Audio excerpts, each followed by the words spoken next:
And all of a sudden, it's already July. Can you believe that we're past the halfway point already through the year? You know, as we navigate through this time of transition, and especially now, you know, at this point of the year, it's important to take a moment and to pause and ask ourselves, you know, how we've been doing on things that are going on in our lives, like our finances, our relationships, you know, our businesses, our career. You know, I know for many people this year, so much has changed, right? And those shifts, you know, I know for me have happened in my businesses, in my career, in raising our two little girls. You know, we're rethinking our business strategies and our financial goals and our lifestyle choices.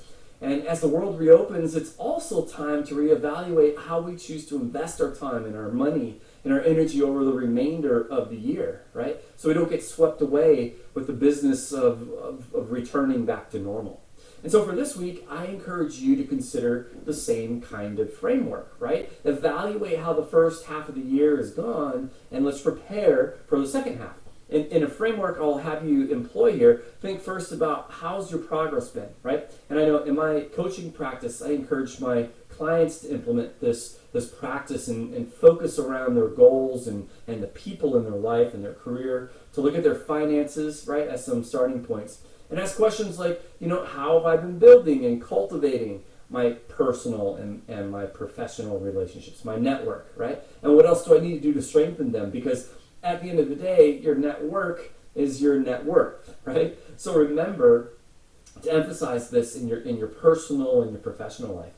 Next, you'll want to look to reset and hone in on where it is you need to focus next. Determine what those changes are and what adjustments you'll need to make, and ask, you know, how you've been doing so far, both personally and professionally, towards your goals, right? Are you going to make it to where you thought you were by the end of the year and moving forward towards those goals in the next 6 months?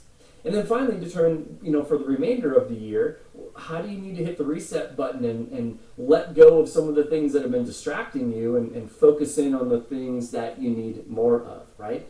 Because half the race has already been run. So now is the time to focus on and let go of what isn't, right? Which brings me then to our last point to share with you, and that is to reprioritize what is important, right? The things in your life might look a lot different now than they did at the beginning of the pandemic, right? New responsibilities at home, or, you know, more clarity around what's important to you. So make sure that you do some thinking about these shifts and how they'll impact your plans moving forward, right? And if your priorities have shifted since the beginning of this year in the pandemic, that might have implications for you in your career, right? Remember, there's no right or wrong answer there, but, you know, as it relates to your finances and your relationships, thinking about how this year has gone and looking to celebrate your successes, right? So important. And to get directional clarity on what you want to do to prioritize for the rest of the year. And so if you're struggling in any of these areas, right, if you're not where you want to be, right, and you're not being optimized where you should be and pushing up to level up in your business or your parenting or relationships, then seek out the guidance to get you there. Seek out the help and the support and the guidance to ensure that you get there. Let go of the excuses, because these next 6 months are going to be monumental in deciding the trajectory for the next several years. This is a time of transition where this opportunity, you know, it comes once or twice in a generation, right? There's just too much riding on what comes next for you. So do what you need to do. Ensure that you're positioned to take advantage and seek out a community, you know, or somewhere where you're supported and encouraged to excel. Work with someone to help you with your habits and your routines, with someone who can hold you accountable, right, to reaching your goals, someone who's invested in you as much as you are, right? Because with the right support, you know, you can be prepared to springboard to that next level and get back on track if you need to.